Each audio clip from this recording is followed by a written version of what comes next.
Saudações. Esta é uma época muito importante no calendário cristão, pois é a época da Páscoa. E é precisamente sobre este assunto que eu gostaria de ter uma reflexão. Mais especificamente, comentando sobre a visão profética que nasce na Páscoa. A Páscoa tem várias vertentes que são importantes nós compreendermos, porque daí podemos extrair grande benefício para a nossa compreensão sobre o que é a palavra de Deus, os caminhos de Deus, e é sem dúvida um grande auxílio para a nossa fé. A Páscoa em si é um culto ao Senhor. Celebrar a Páscoa é recordar as obras de Deus. De acordo com o texto bíblico, a Páscoa teria que ser celebrada todos os anos na mesma altura. A Páscoa seria celebrada em recordação da saída do povo hebreu da terra da escravidão, aonde estiveram cerca de 400 anos, e dali saíram para a terra que Deus lhes tinha prometido. Nesta comemoração, o povo iria recordar e também ensinar aos seus filhos sobre a poderosa intervenção de Deus a seu favor. Eu gostaria de ler em Êxodo, capítulo 12, versículos 24 a 27, sobre o que diz a Bíblia sobre a Páscoa ser um culto como ao Senhor. Diz assim: portanto, guardai isto por estatuto para vós e para vossos filhos para sempre. E acontecerá que quando entrardes na terra que o Senhor vos dará, como tem dito, guardareis este culto. E acontecerá que quando vossos filhos disserem: que culto é este? Então direis: este é o sacrifício da Páscoa ao Senhor, que passou as casas dos filhos de Israel no Egito, quando feriu os egípcios e livrou as nossas casas. Então o povo inclinou-se e adorou. Como culto ao Senhor, a Páscoa era um tempo solene e de reflexão. Era um culto em que eles celebravam a grandeza de Deus. Eles celebravam a presença de Deus entre eles. Eles celebravam o cumprimento das promessas de Deus dadas aos seus pais. A Páscoa é essencialmente uma atividade consagrada a Deus. A Páscoa passou a ser para o povo hebreu um marco tanto espiritual como histórico, pois foi uma ocasião que ficou registada como um testemunho notório da ação de Deus a favor do povo da aliança abraâmica. Uma outra razão para ser celebrada a Páscoa todos os anos é porque havia nesta uma projeção profética.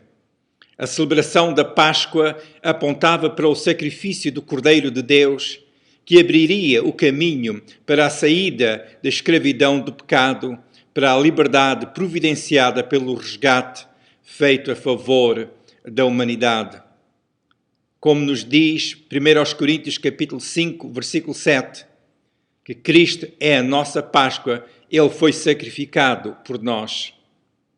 Este mesmo sacrifício de Jesus veio a ser o resgate dado pela humanidade.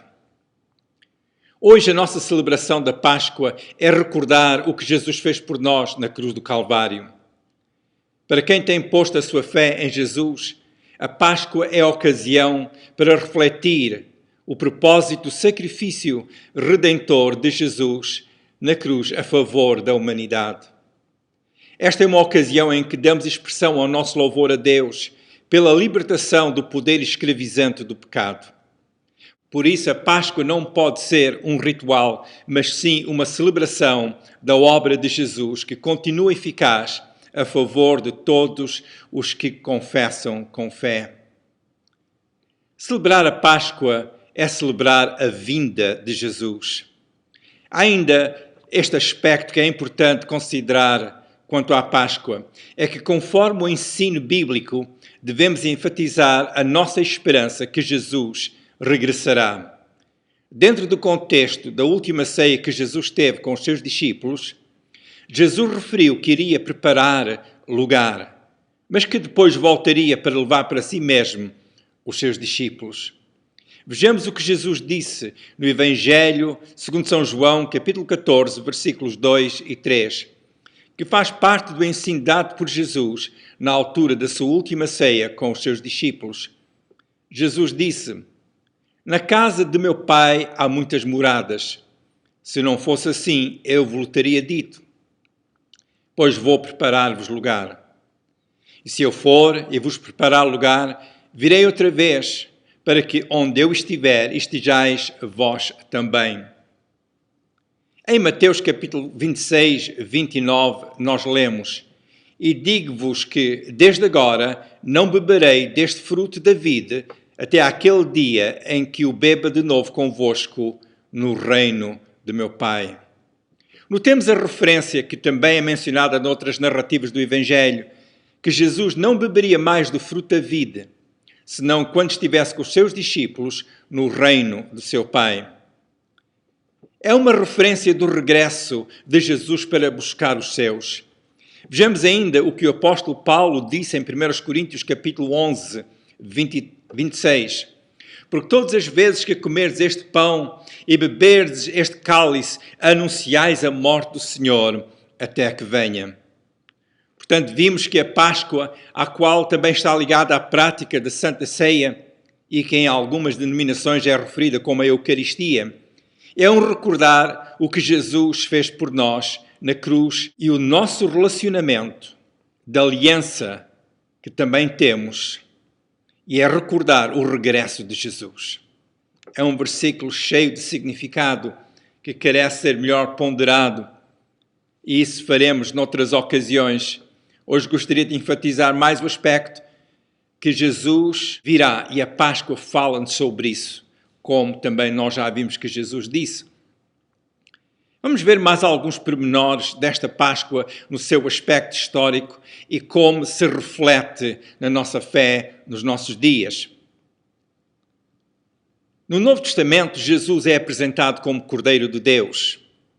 E há uma referência à Páscoa que os hebreus celebraram, a primeira Páscoa, e desde aí para cá.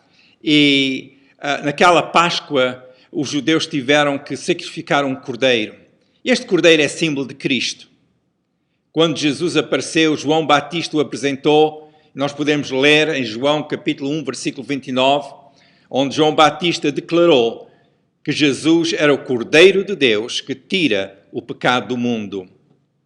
A morte do cordeiro na Páscoa celebrada pelos hebreus foi precisamente este símbolo que refletia o que Jesus viria a fazer a favor da humanidade alguns séculos mais tarde.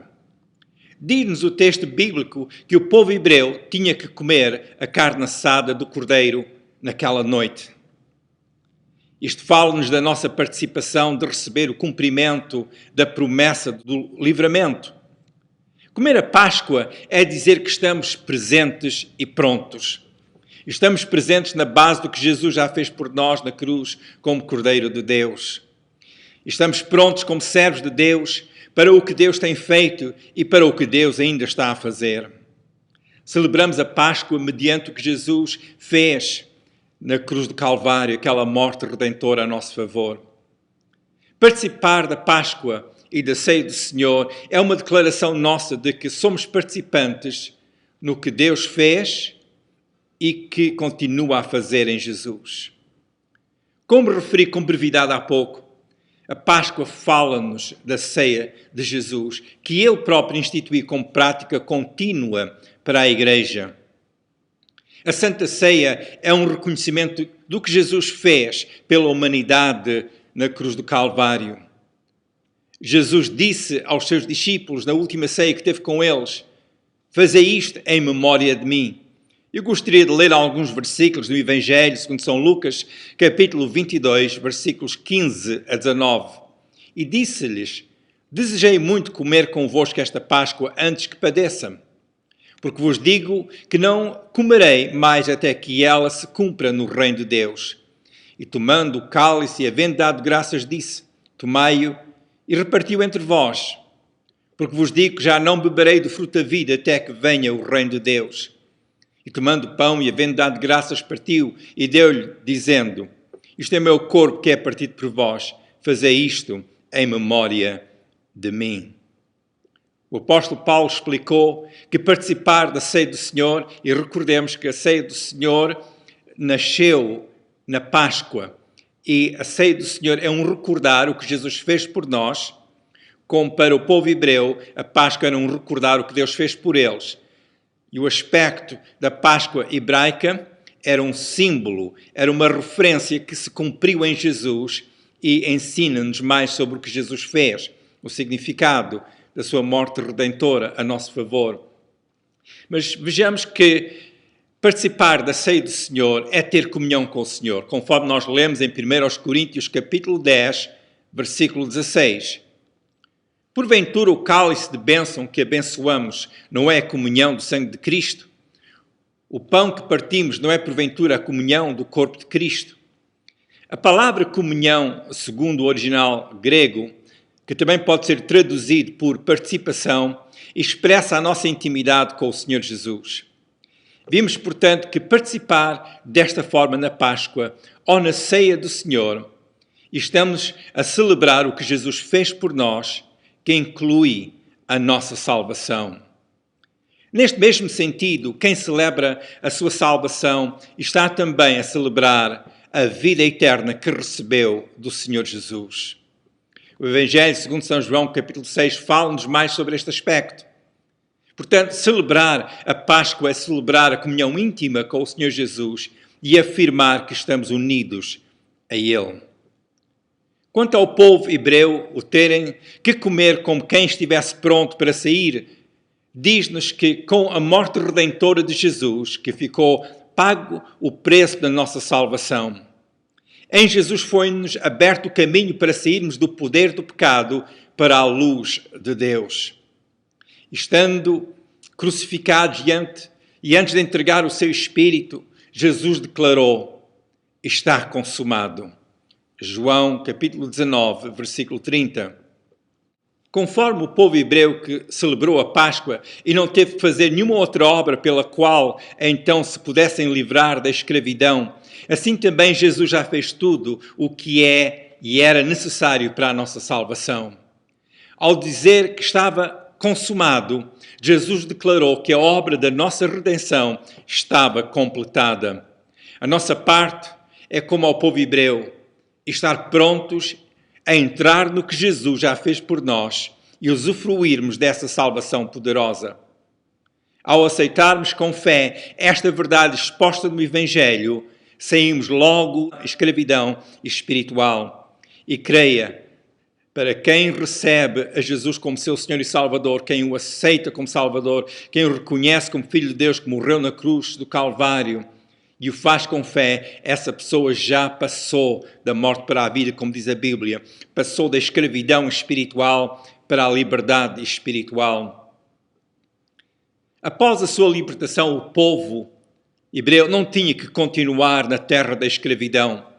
Eles tinham que sair logo. Assim é também com aquele que se converte a Jesus. Tem que sair logo do seu ambiente de escravidão espiritual. A liberdade real está no servir a Deus e sair e viver no que Deus tem dado a nós. Na escravidão não há liberdade. É necessário deixar a escravidão do pecado para trás. O texto bíblico diz que os hebreus tiveram que pôr o sangue do cordeiro imolado nas ombreiras e verga da porta das suas casas. Notemos em Êxodo capítulo 12 que a instrução dada ao povo hebreu foi que eles teriam que ter o cuidado de ter as portas das suas casas marcadas com o sangue do cordeiro pascal. Este aspecto é significativo.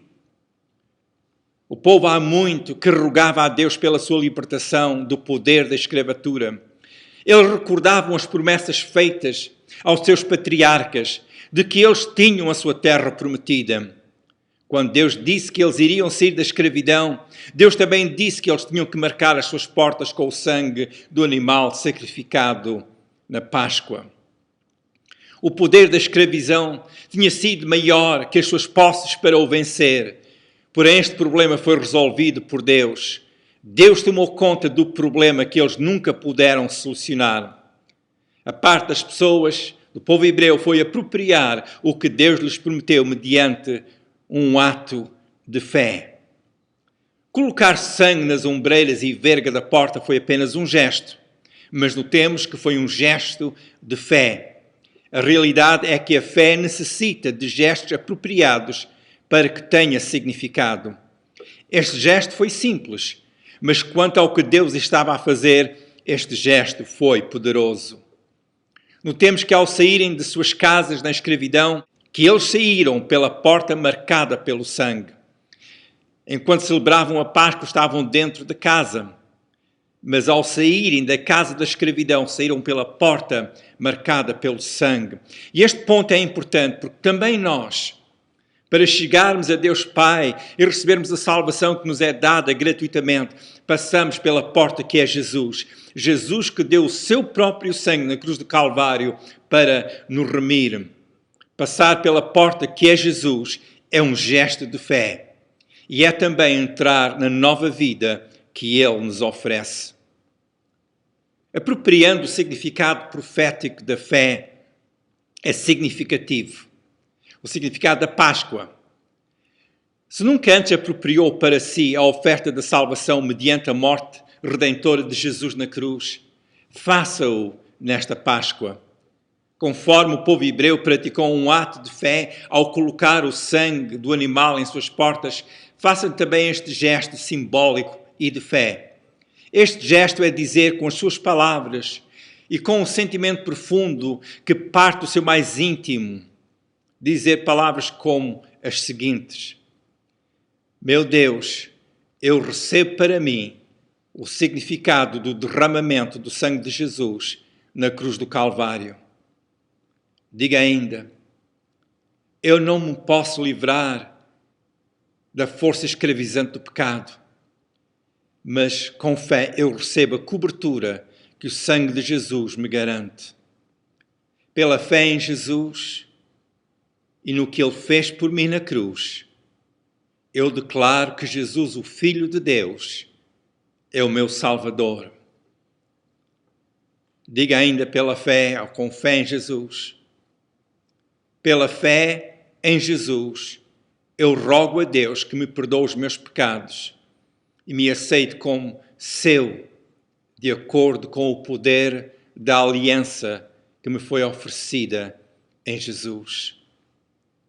Se disse estas simples palavras a Deus, creia no seu coração, no seu mais íntimo, que Deus as ouviu.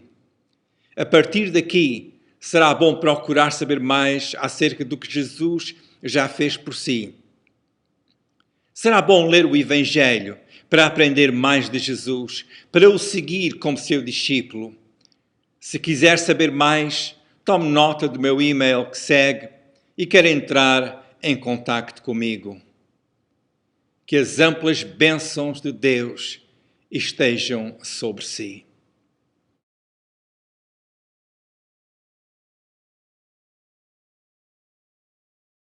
Esteja atento aos próximos vídeos.